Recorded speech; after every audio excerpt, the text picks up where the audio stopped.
Anxiety warning. Should we be watching this? Is this TOS?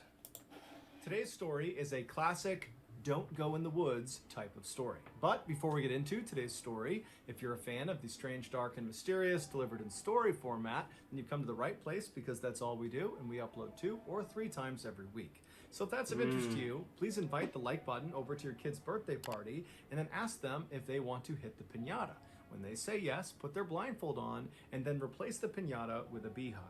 Also, please subscribe to our channel and turn on all notifications so you don't miss any of our weekly uploads. All right, let's get into today's story.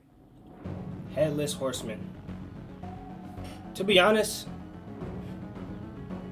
I don't think no supernatural thing is gonna ever get me because I just stay out the way too much. Located in the far northwestern section of Canada is the aptly named Northwest Territories. It is a massive swath of land that virtually nobody lives inside of. To make that point crystal clear, consider the following. The country of Germany has a population of 83 million people, give or take.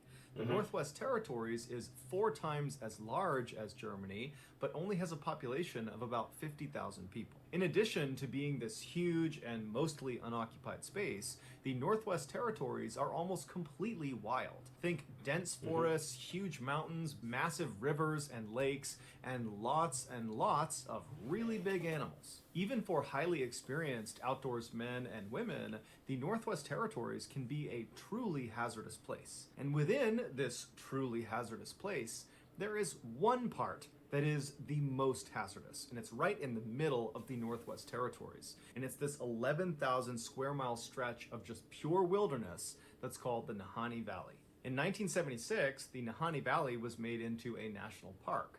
But don't let that fool you. This is not some family park that anybody can go to. There are no tourist accommodations, so there's no hotels, there's really nothing inside of it.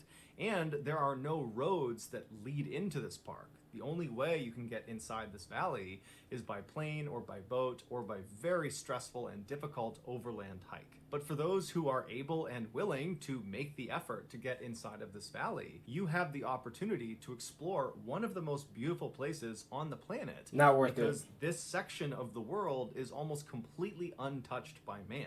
It is really nature at its purest form. However, there's a catch. This valley is said to be haunted. Over the last... Just like that, I'm out. See, listen, it's that simple, man. It's really that simple. Oh, it's haunted. Don't go. How hard is that? Like, these people... Okay, bro.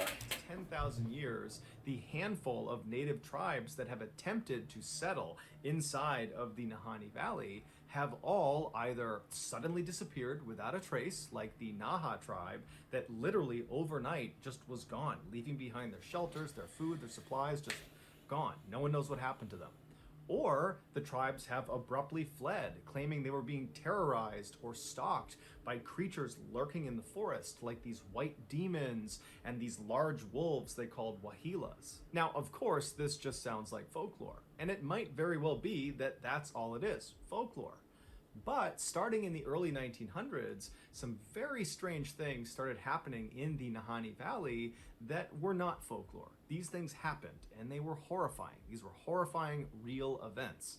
And they might, depending on your viewpoint, give credit to some of the theories that the native tribespeople have about this valley, which is there's something evil lurking out in this forest, but we just don't know what it is. In 1904, 3 brothers, Willie, Frank, and Charlie McLeod, who all lived in the Northwest Territories, decided they wanted to go looking for gold in the Nahanni Valley. Agreed. They figured because so few people had ever been inside of this valley that if there was gold to be found, then certainly it had not been found yet. And so after a very long and arduous journey using sled dogs and trains and homemade boats, they finally slipped into the valley and found themselves on what's called the Flat River, which runs right through the center of the Nahanni Valley. Now, the Flat River is kind of ironically named because it's anything but flat. It's actually more like a rapid at certain points. But either way, the 3 brothers, they're on their boat, they're making their way up the Flat River, and at some point they pull off onto the riverbank and they set up camp. And then once their camp is set up, they go down to the river and they put their gold sluices in the water. A gold sluice is this long, skinny box that's usually made of wood, and it has a strainer on one side. And gold miners will put it in the water, submerged, and they will kind of shovel the sediment on the bottom of the water into this little funnel, and the big stuff will get stopped by the strainer, and the dirt and the water will just kind of flow out the side. And so the idea is you can trap gold nuggets inside of the sluice. So the three brothers, they get their sluices up and they start looking for gold, and right away they hit pay dirt. There is tons of gold in this river. And so all day, all night, they get all this gold. The next morning, they do the same thing. And by the time all their containers are literally filled to the brim with gold, they decide, hey, let's go back and turn this in, get some money for it, and then come back out here. And so they pack up their tent, they pack up all their supplies, and they put everything back in their boat. They get out onto Flat River, and at some point, very early on in their journey back, the boat capsizes, and the boat actually breaks apart from the strength of the rapids of Flat River. And so the boat actually just sinks, and much of their supplies sink, including all of their gold. But the three brothers are able to grab some of their supplies, like their rifle and some lumber and some of their mining supplies, and they swim it all to shore. They catch their breath. They're totally devastated at the loss of the gold, but they're alive. They have enough supplies to survive. And so they figure all they can do is maybe try to go back to their original site, try to get some more gold because they did still have a sluice, and then try to get out of there, and then regroup and come back another time. And so using some of the lumber they recovered from their broken boat, and then also by cutting down some trees, they literally fashioned another boat, and then hopped back on the Flat River, and they went back up to that site where they had found gold earlier. They set up their sluice, they set up their camp again, and this time they didn't find any gold. So all day, this very disappointing day that they've already lost all their gold, now they're not finding any more gold. And so that night when they went to bed, they decided that the next day they were just gonna leave. And so the next day they get up, they pack up, they hop back on the Flat River on this new boat they built, and they're able to make their way out of the valley and get back to their homes. As soon as they get back home, the two younger brothers, Willie and Frank, start talking about how they want to go back into Nahanni Valley and go get more gold, because now they know there's gold out there. It's not a question, yeah, we didn't find it that second time, but we know it's out there. Charlie, the older brother, he wanted to get the gold, but he felt like, hey, that was a close call with the boat flipping over. I don't know if it's a good idea, so I'm actually not going to go. Smart. You guys can go, I'm going to stay. Charlie was actually not that concerned because he knew there was lots of gold to be had out in the Nahanni Valley. And so he figured they must have struck it rich, and now they've decided to live out there long term, or at least maybe through the summer or maybe the next year. And so he wasn't concerned, and because he wasn't concerned, nobody else was the stream had crashed? these three men. And so weeks turned into months, turned into a year, and still no one's heard from these three men. No one's heard from Willie, Frank, or from Robert. But still, Charlie maintains that nothing can be wrong because there's three of them out there. They're incredibly experienced. There is a ton of gold out there. I'm sure they're just killing it, and they're just acquiring all this gold, and we're going to see them in the next couple of months maybe, and everything's going to be just fine. But a whole other year would go by. So they've been out there for 2 years, and no one has heard from them. And at this point, Charlie thinks to himself, okay, I have to go out and see if... You know what's crazy, too? Back in the day before they had, phones and stuff like that, if somebody went missing, you just wouldn't know. You have no way to contact somebody. You can't call them or anything. No messages, no nothing. No, nothing. There's nothing you can do. You just got to go find them.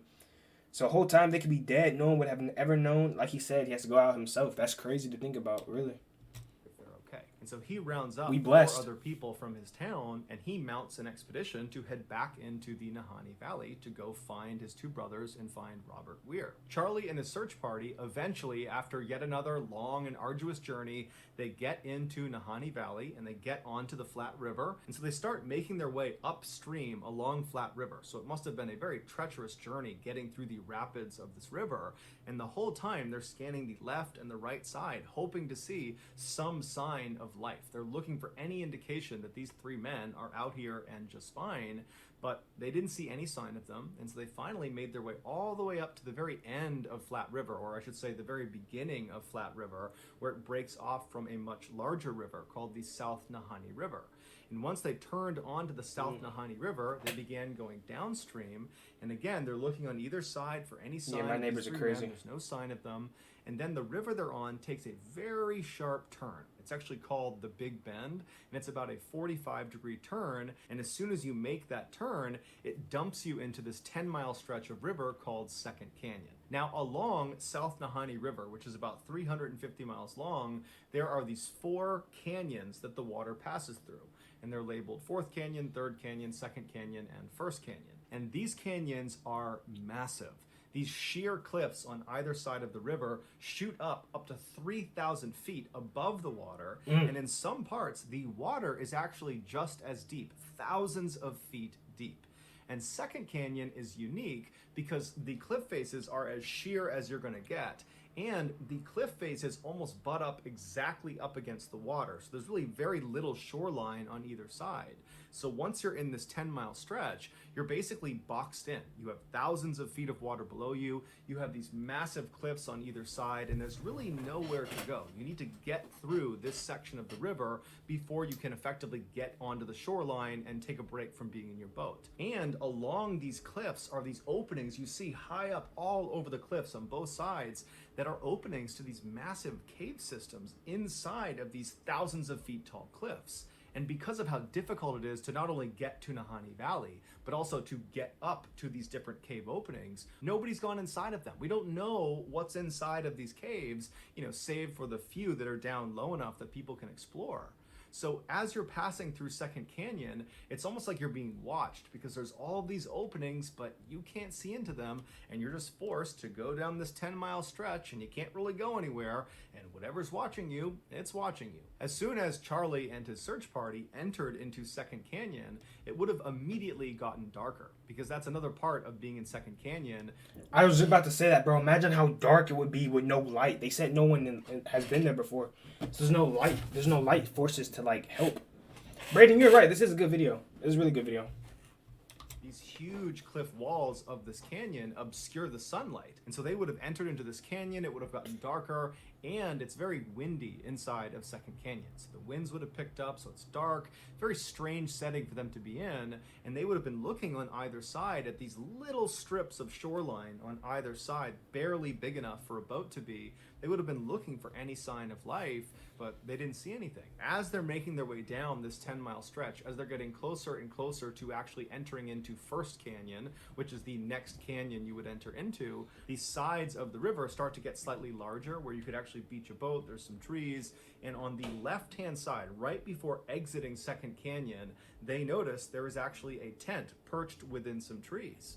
And so the search party naturally goes right over to the shoreline, they hop out, but as soon as they step foot on land and they have a clearer view of this tent and what's outside of it, they notice there is a body clearly lying on the ground outside of the tent. And so Charlie and the search party, they run over, and as soon as they're up close, they can tell this body is missing its head. And they see the clothes on this body are totally charred and burned, and whoever this was, they were reaching with their right arm when they died. And right outside of the reach of their right arm was a rifle that was propped up against a tree. And so they walk around this one body, and they go around towards the backside of the tent where the opening to this tent is, and they find another body, another very badly decomposed body, and it's positioned kind of halfway in the tent and halfway out of the tent. And there's a blanket kind of partially obscuring this person's body, and when they move the blanket, they see this body too is missing its head. So Charlie and the search party, they continue to search around the camp in hopes of finding the heads of these two people to try to figure out who they are, but they never find the heads. However, they do find some personal effects both in the pockets of these two bodies and then also inside the tent that would confirm these are Charlie's brothers.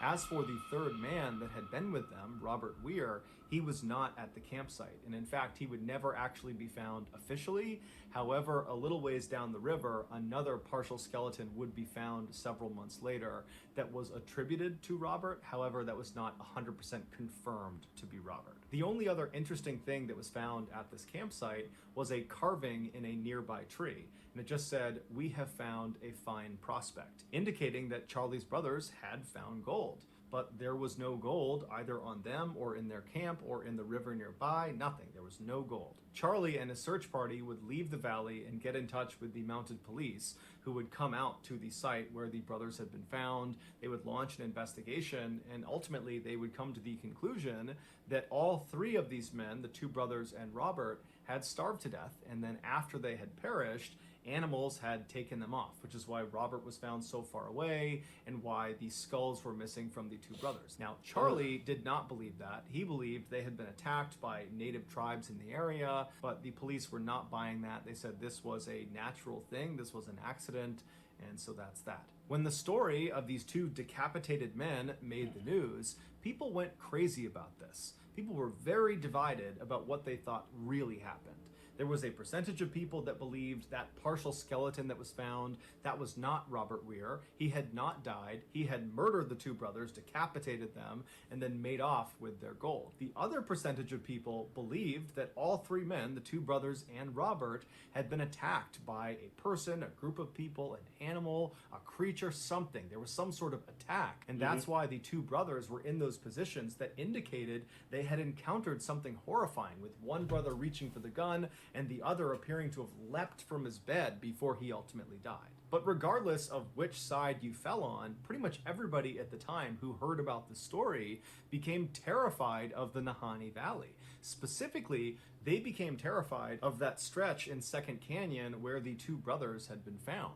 And so actually that stretch got renamed the Headless Valley, and from that point forward, that's all it was known as.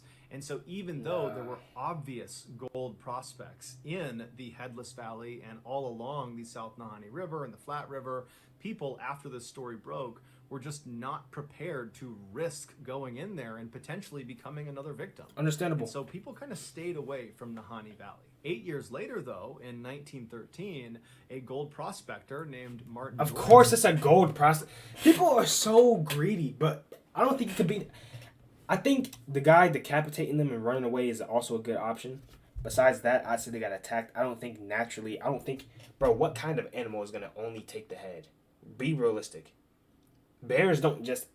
What bear just completely decapitates a person and just leaves the rest of the body? No animal's doing that. So it's definitely not no animal. We can scratch it off the list right now. Decided, you know what? I'm not going to let some scary stories about some headless men and, ghosts and killers on the loose. I'm not going to let any of that get in the way of me taking gold out of Nahanni Valley. So, all on his own, Martin makes the arduous trek inside of Nahanni Valley. He makes his way up Flat River, and he finally finds a spot about 70 miles upstream of where Headless Valley was. And he actually built a one-room cabin because he was going to stay there through the winter. And then the plan was he would meet up with his partners the following summer. And so right after he got there, he set up his sluices and he started mining for gold, and apparently he found a lot of it because he sent word back to his partners outside of the valley that he had made it rich. And so his partners were really excited to meet up with him the following summer and see how much he got, because they planned on going back into the valley with him that summer. So that summer rolls around, his partners go to the meeting spot right outside the valley, but Martin doesn't show up. And so his partners, they stay outside at this meeting space for several days until finally, when he doesn't show up, they decide, we have to go in there and see if he is okay. Because at this point, he should have been here. There's no excuse.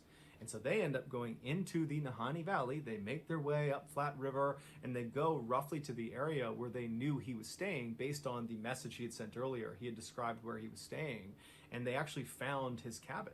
Or I should say they found what was left of his cabin.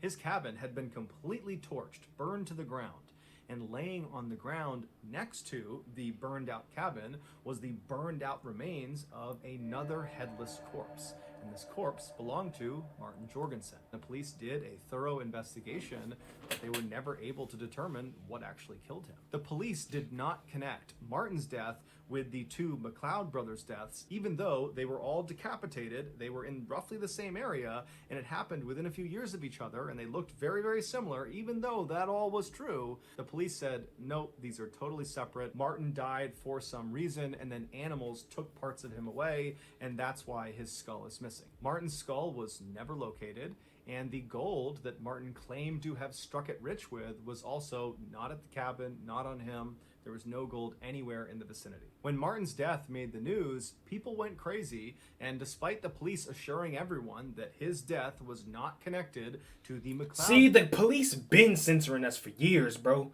They not gonna tell you this. Bro, it's a whole bunch of stuff they just not gonna tell you. They been trying to censor it. I'm peeping game now for real, cause like This is obviously connected. They gonna keep saying, bro, it's not that deep. Calm down, whatever, right? They gonna keep lying to you, bro. Believe what you want to, though. Brothers' deaths, even though the police were saying that, the public didn't see it that way. It was just too easy to connect one decapitation with two other decapitations that have happened close together in a relatively short time frame, and so a lot of people assumed there must be a killer on the loose somewhere in Nahanni Valley. 7 years later, in 1921, the rumors of a killer on the loose were still alive and well when gold prospector John O'Brien and his partner decided, you know what, despite the rumors of this so-called killer or whatever's going on in the Nahanni Valley, let's go into the Nahanni Valley and try our hand. Let's try to get some gold. And so the two of them made their way into the valley and they set up camp If they in die, the that's Headless crazy. Valley, not far from where the McLeod brothers had been found decapitated. So they set up their camp and they're there for a couple of days. They're doing well. They're finding gold. And then at some point, John tells his partner that he's going to go out and check all of their traps along the river. And he'll be back in about 8 or 9 days.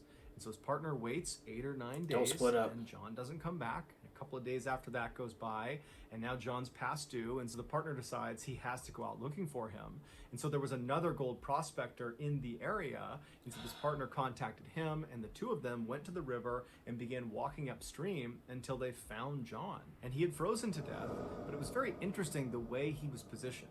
He was sitting in front of this obviously previously lit campfire. He wasn't hunched over. He didn't look like he was in pain. He looked like he was just enjoying the fire. There was nothing on his face that indicated discomfort or pain or fear. He was even holding the matchbook in his hand. It was like he was just sitting there enjoying the fire when something caused him to suddenly freeze. In fact, witnesses would say John looked like he had been flash frozen, as if it had happened in a matter of seconds, because it didn't look like he had reacted properly to freezing to death. And the police, when they came out, they would say, you know, this is odd. This is odd the way he's positioned, but ultimately he died because he froze to death, and so there's no foul play here, and so no further investigation is needed. 5 years later, in 1926, a hunting party that included a young woman named Annie Lafferty was camping out along the Flat River inside of Headless Valley.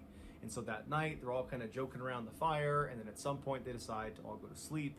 And then the next day, when everybody gets up, Annie is no longer in camp. And there's no sign of where she went. And so they begin by yelling out and walking around the immediate vicinity to see maybe if she stepped away for a minute, but Annie's just gone and no one knows where she went. And so the hunting party spends the rest of the day looking for Annie, but there's no sign of her. They ultimately leave the valley. They tell police. Police come out. There's this huge search, but Annie's never found. Several months later, a man named Charlie, who happened to have been out near Flat River, near this hunting party when they were out there, but Charlie himself was not in the hunting party. He didn't know Annie. He was just in the vicinity. He overheard someone talking about a member of that hunting party, specifically a woman, going missing. And when he heard that, he knew he had to tell police what he had seen that night out near Flat River. So he goes to police and he explains that that night when he knew there was this hunting party over there, he could hear them, he knew they were over there. He said at some point he went to bed and then he woke up when he heard the sound of rocks falling into the river in front of him. He was sleeping along the river's edge. So he sits up and looks out across the river. It's totally dark, but there's some moonlight, and he's kind of looking around wondering what's causing the sound, but he can't see it, and then he hears it again, and he can tell it's off to his left. And these are not huge rocks. These are like medium to small size rocks, like rocks you could just pick up and throw. And so he's looking, and all of a sudden he sees, maybe a couple hundred yards away through some sparse trees, he sees a naked woman, a white naked woman, running on all fours up this mountainside. And as she's running up the mountainside, her feet and her hands are knocking little rocks into the river down below. She's right on the edge of this cliff. And as she's running up this hill, she stops and she turns, and he gets a good look at her face. And Charlie would say he was so taken aback by her face. It looked like she was possessed. There was something wrong with her face. And so Charlie instinctively ducked down and chose not to follow her, even though he knew anybody running naked anywhere in the wilds is doomed. But he felt like he could not go near this woman. There was something wrong with this woman. And so the police, they take this story down and they say, hey, you know, this is what Annie looked like. And Charlie would say, I think that's her. I think that matches her description. And so universally it's believed this woman galloping up this hillside in the middle of the night naked was Annie. The police ultimately would not investigate Annie's disappearance any further because at the time Charlie was telling them this piece of information, she'd already been gone for months and the assumption was she was dead. 4 years later, in 1931, another gold prospector... Bro, at this point, literally decades have gone by. Like, it was 7 years, then another 4, then plus another 4, plus another 3, 2 years. Multiple decades have been going by and people are still going missing. And people are still hard-headed enough to think, oh, it's not going to happen to me. And guess what? A gold prospector. If he says a gold prospector came, I'm going to lose my mind. In Headless Valley, a man named Phil Powers, he makes his way into the valley. He finds a spot off of Flat River. He builds a cabin. And then shortly thereafter, his cabin burns to the ground with him inside of it. Now, his skeleton was intact, but the strange thing about his death is based on the origin of the fire, which would have been on the roof. He should have had an opportunity to climb out of the cabin before it burned down, giving rise to the theory that he was actually dead before the fire started. However, the police said this was an accident caused by Phil doing something with the stovepipe that led to it catching on fire, and this was just all one accident. But the vast majority of people that have followed along to this point with all of these strange deaths, they were just not buying it. 5 years later, in 1936, 2 more gold prospectors, William Epler and Joseph Holland, they entered the Headless Valley to try their luck, and shortly after arriving and getting set up, they went missing. A search party came out to look for them, and they found their cabin, and just like Phil Powers, it had burned to the ground, but William and Joseph were not in the ashes. They were not anywhere nearby. In fact, they were never found. No one has any idea what happened to them, and no one knows what caused the fire. 9 years later, in 1945, yet another gold prospector named Ernest Savard entered the Headless Valley to go looking for gold, and then when he did not leave the valley for an intended rendezvous with some of his partners went looking for him, and they would find him inside of his sleeping bag, laying down, decapitated right along the Flat River inside of the Headless Valley. And so the police would come out, they would do an investigation, and they would call this an accident where, he starved to death or he died of hypothermia, and then after he was dead, animals must have come in and removed his skull, and that's why we can't find it. And so the police did not, at least not publicly, connect his death to all of the other decapitations in that small area. 1 year later, in 1946, another gold miner named John Patterson went into... Okay, real question. How many does it take? How many people need to pass away for them to get it? And he went missing. And so a search party went in looking for him, and John would never be found. But on one of the last nights that the search party was in the Headless Valley, they were camping out near Flat River, some native tribes people came into their camp, and they warned them about some white figures that were walking around the valley that night. They're down near the river, they're out in the forest, they're kind of all around here, and so you really need to be careful. You don't want them to see you. And then these tribes people just left. And so the search party is absolutely horrified. They know about the rumors of this place. They're out here looking for someone that's gone missing in this place. And all night, all they hear are distant howls and screams that they hadn't heard in the previous nights. They're hearing these wailing sounds coming from all around them, like these things that are out there were intentionally trying to scare them to get them to leave. When the natives tell you something bad, it's bad. Supposed to be there. The next day, first thing when they got up and they left, the leader of that search party would say he just felt like the whole valley was totally sinister, and that constant wailing they heard the night before, he said he will never forget. From the mid-1940s onward, there have been far less strange incidents reported inside of Nahanni Valley, but one could attribute that to the fact that far less people have been going into Nahanni Valley ever since the 1940s. And in recent times, huge segments of the park have been permanently closed. The park has said the reason they're doing that is to protect that segment of the park. But other people have speculated that at least part of the reason why they're closing these segments, many of which are right near the Headless Valley, is because they're trying to protect people from getting anywhere near whatever it is that's lurking inside of that park. But regardless, it is still a fact that over the last century, there have been dozens and dozens and dozens of people that have either gone missing or who have died under very mysterious circumstances inside of this valley. And the truth is, nobody knows why. So that's going to do it, guys. If you found the secret in today's episode, let us know in the comments section what it is and where you found it. That was a good video. I'm gonna say my piece real quick before I end this. But yeah, definitely not a coincidence, because not only did they all die in similar ways, whether it be their house burning, or yeah, definitely W video, whether it be their house burning, their heads getting cut off, freezing to death like they can't move, stuck. All these same coincidences, bro. You gotta understand, for something to happen multiple times, a coincidence is, oh, the luck of the draw. You can't have the luck of the draw every time. It just doesn't make sense. So yeah, that's definitely creepy. I'll never go there. People who went there and look at gold, they're greedy. People who went there as pioneers and died, it's unfortunate. But the people who went there after the fact and still knew the risk they were taking, greed, just pure greed, bro. It's not worth your life, man.